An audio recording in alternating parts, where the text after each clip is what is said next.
In this video, I'm going to share 4 self-development practices that I've been applying and refining over the past few months. These practices have helped me kick off my 2025 in the best way possible, and I'm sure they will be just as helpful for you too. Hi friends, welcome back to my channel. If you're new here, I am Luca and I'm studying to qualify as a professional life coach. On this channel, we talk about self-development and how we can create a life that is more authentic, meaningful, fulfilling, and enjoyable. Alright, let's get started. Practice number 1. Waking up early. I know, waking up early doesn't sound like the most innovative and fancy advice ever, but there's a reason why everyone talks about it. I usually wake up between 5:15 and 5:30 a.m. And to be honest, for Sydney, where everything tends to start early, it's not even that extreme.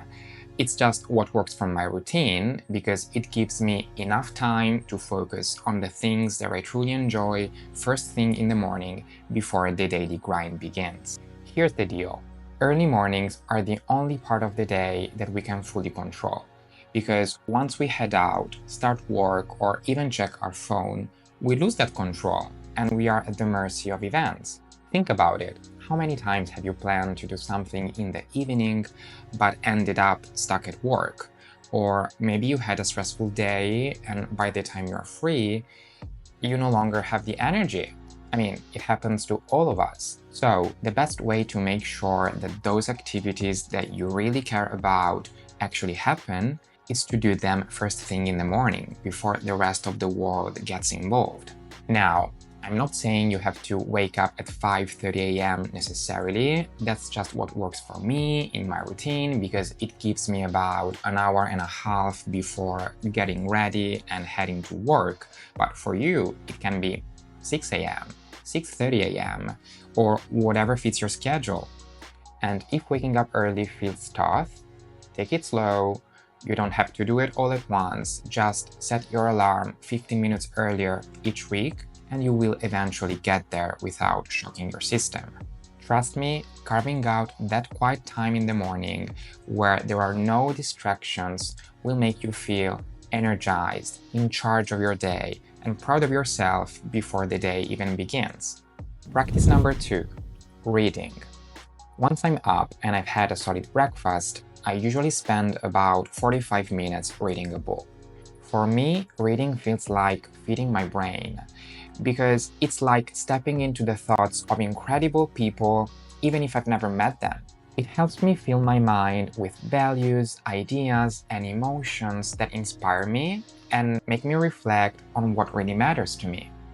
In fact, my whole self-development journey and the goal of becoming a life coach started by reading books, as I read about successful people who turned their passion into a career.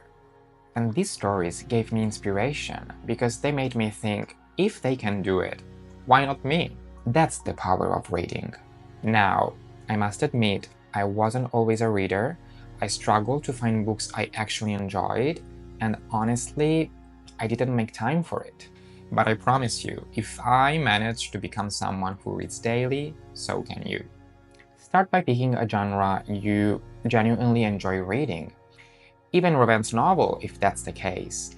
It doesn't matter what you read, as long as you enjoy it and it makes you feel inspired. And don't stress out about reading for hours. Even 30 minutes a day can make a huge difference.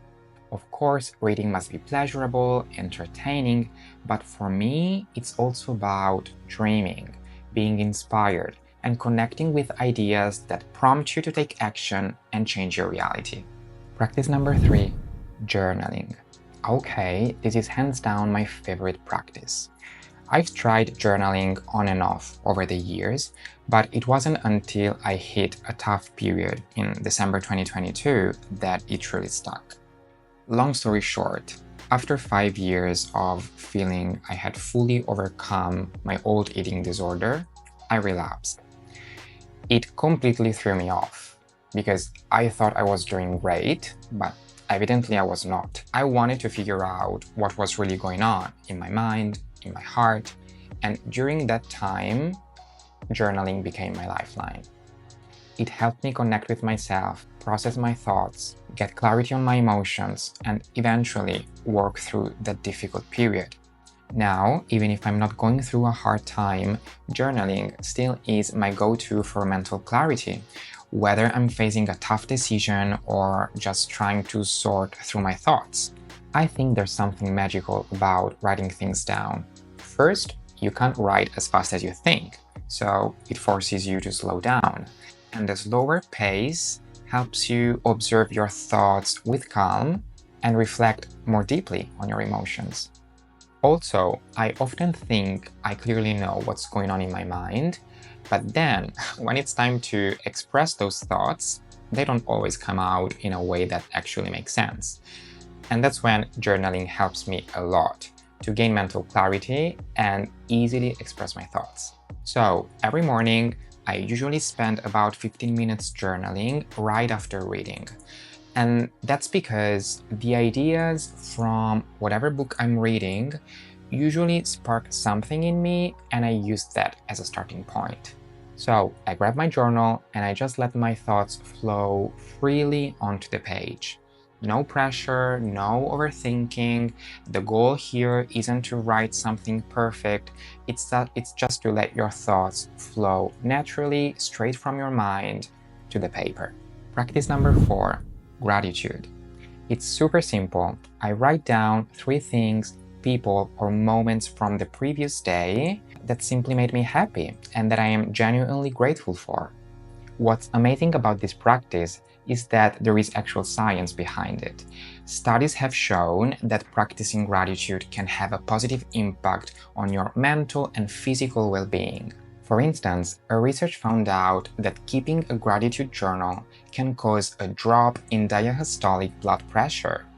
Another research found out that practicing gratitude for 15 minutes a day over 6 weeks can improve your mental well-being and promote a lasting change in your mindset.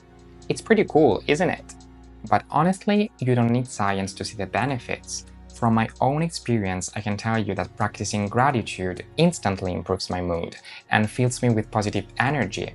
And that's because it helps me appreciate what I already have in my life instead of obsessing over what I think is missing. And here's the best part.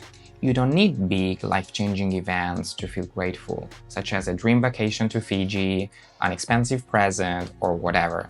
Actually, you should focus on the small, everyday things. For instance, I usually express gratitude for the kind gestures from my coworkers, which reminds me how lucky I am to work with people I truly like.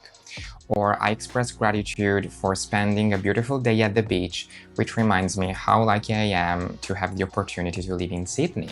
Again, I express gratitude for a meaningful conversation I had with a friend, which makes me appreciate that I created a fulfilling relationship that brings value into my life. The most challenging but also the most rewarding part of gratitude is learning to appreciate the things and the experiences that we would normally label as negative. For example, if I'm feeling overwhelmed at work, I may instinctively see it as a bad thing. And don't get me wrong, it's not pleasurable. But at the same time, it's an opportunity to gain more experience, learn new things, and grow professionally. So, gratitude is a powerful practice that can transform how you see your life and handle challenges. It helps you create a mindset that is positive, thankful, and open to new opportunities. If you enjoyed this video, you are going to love this video over here, where I welcome you to my channel and I share the vision and values behind it. Check it out and don't forget to subscribe. Thanks for watching. I see you in the next video.